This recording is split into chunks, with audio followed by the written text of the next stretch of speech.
Alright, Hina. I will trade 2 Super Mario Bros. For your Hoshino cabin. Pins are broken. It's normal for Famicom games, but I still offer 2 for 1. That's a pretty heavy discount. Why would I want 2 of the same games anyways? We ain't here for a chinwag. What do you even have?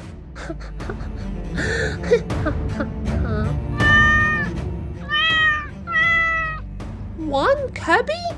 Poppycock! This game sells for hundreds of quid.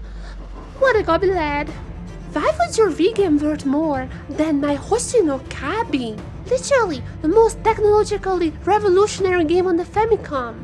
The reason so few copies of your game were sold because it is kinda bad. It should decrease the value, not increase if anything. Price and value are such weird concepts. If you make something amazing and sell a lot, why would that make it less valuable? Why are historic games like Super Mario Bros. 3 worth less than your Takashi game? I heard that Sasha Hina will make a video about that in the future.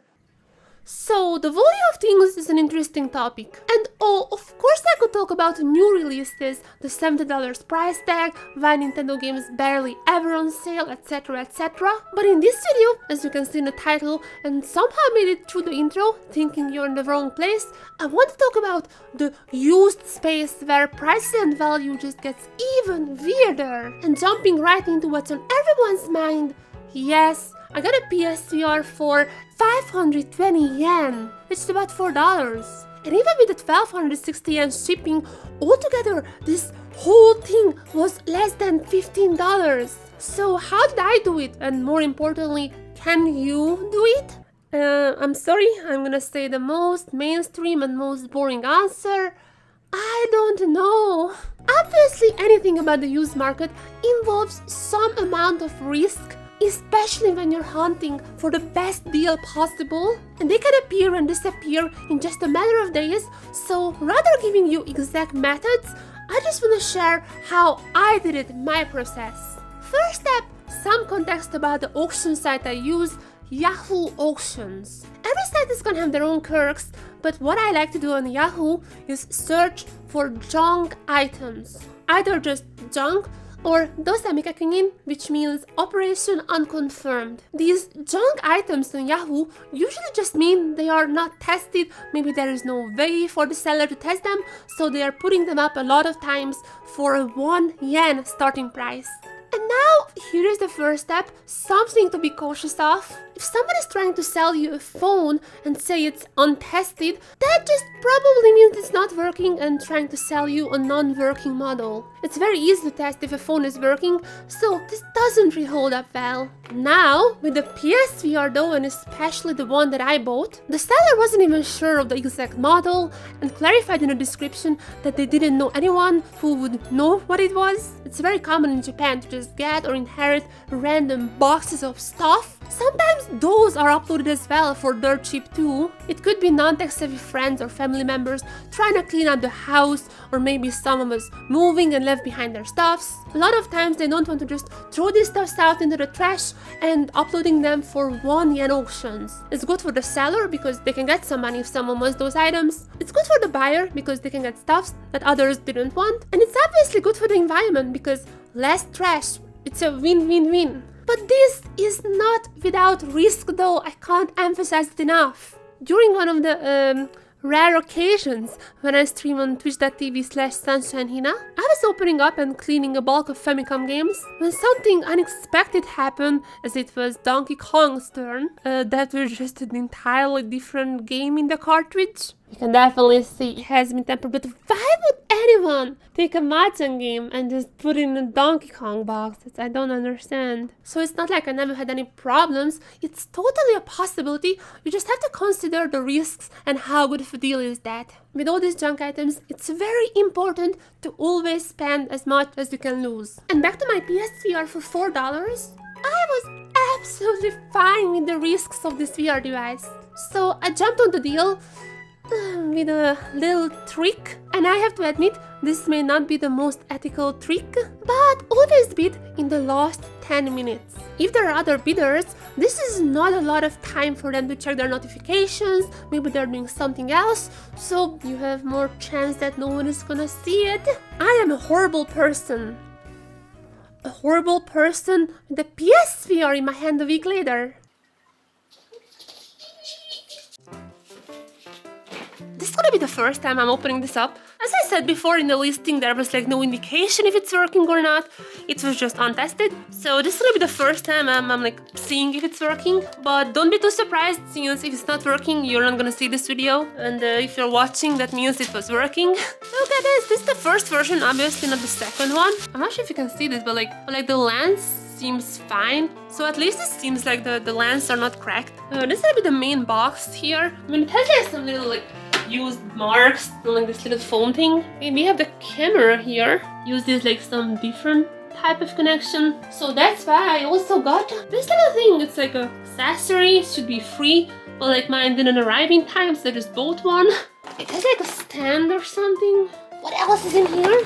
Oh, the power brick. We have 2 more cables. This is like a USB and this is like an HDMI, I think. PSVR setup quick start guide. This is what I need. Can we just like standardize each of the little accessory cable, power cable, USB cable has like a number? Can we standardize this, please? Connect the existing HDMI cable. Should be the cable that I'm using for my PlayStation. So apparently I should just plug it in. Connect the PlayStation camera. Camera is on! Connect cable 1 from the PlayStation to the little thing. Apparently it has like 2 cables in it. Switch on your TV and power up your console. I don't say anything. No, do I need to like turn it down? Oh! I heard a noise! Oh my god! I see the screen! How do you adjust this thing? Oh, that's... Okay, cool. I didn't notice. Let's start setting up your VR. Warning, before... I don't care. If you have glasses, leave them on. I can wear my glasses. Oh my god, it's high technology. There is this PlayStation VR room thing. So I think this is gonna be the perfect thing to test it out on. I don't have moves. Those are gonna be arriving next week. Dive in. I'm in you, PlayStation VR. Oh my god, I see the controller here. That's insane. Oh my god. Okay, this is insane. This is just insane. There's a cat. There's a cat there! Actually, can you just see what I'm seeing right now? I guess you can. You see what I'm doing? What am I doing in here? And then I went on playing this game for 10 more minutes, not knowing that 1, the TV screen and the capture card is not seeing what she is seeing, and 2, this is supposed to be a co-op game and there should be another person who's watching the TV. I have absolutely zero idea what is going on. What should I play? Genshin. Wait. This is the true purpose of VR gaming. This is gonna be my review for the PSVR 1. It's impossible to get an experience like this anywhere else. This one is great, but I have literally no idea what to do now, so see you in a week.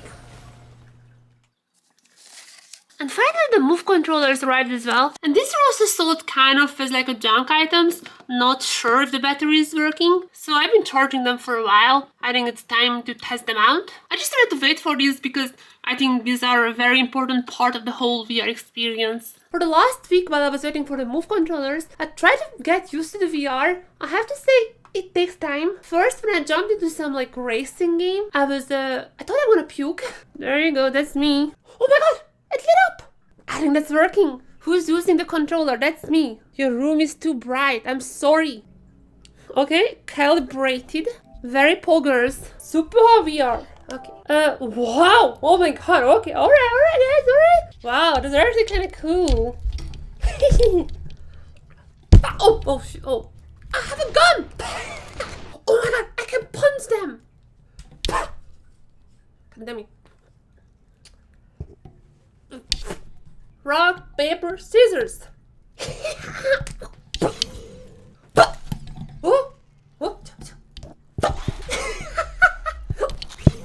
Oh my god, this is so awesome. Rock, paper, scissors. I'm sorry, but paper wins.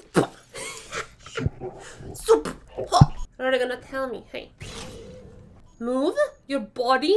That's the worst phone call ever. This guy's pointing a gun at me. Wait, is it America? You shouldn't keep the finger on the trigger. I am not from the States and even I know this one. I can steal the gun. Is this what I need to do actually? That's all? No, you're not gonna do anything? This is the worst movie yet.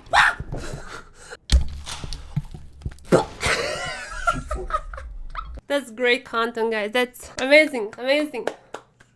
I have been using the PSVR for more than 3 months now, and while this video is more about my journey of buying this thing for so cheap and my first real VR experience, I want to say a few words about the PSVR and VR in general. It's great, but still in a super early stage. While getting into games is somewhat fast in a PS5, not slower than any just normal game, still it needs a little more dedication, making up the space, getting your controllers, which you have to make sure are charged up because you don't want them plugged in while you're playing. It's a great mimic, and while I heard the PSVR 2 has a better quality, I think it carries the same good and bad things. Game library is also a big downside, especially when there are so few actual multi-hour AAA games, but the price is rarely reflecting that. In general, would I pay $500 for VR?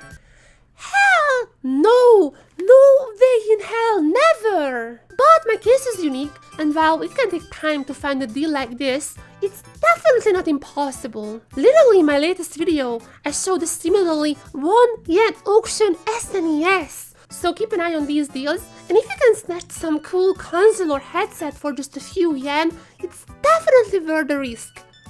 For me. My legal team told me to say this is not a recommendation. I don't endorse any auction site nor any seller. This information provided in this video is for educational and informational purposes only. By watching this video and acting upon any of the suggestions or recommendations contained herein, you acknowledge and agree that you do so at your own risk. Always consider a legal or financial professional for advice specific to your circumstances. I hope you had fun. Give me a like and subscribe if you did so, and see you in the next video. Bye bye!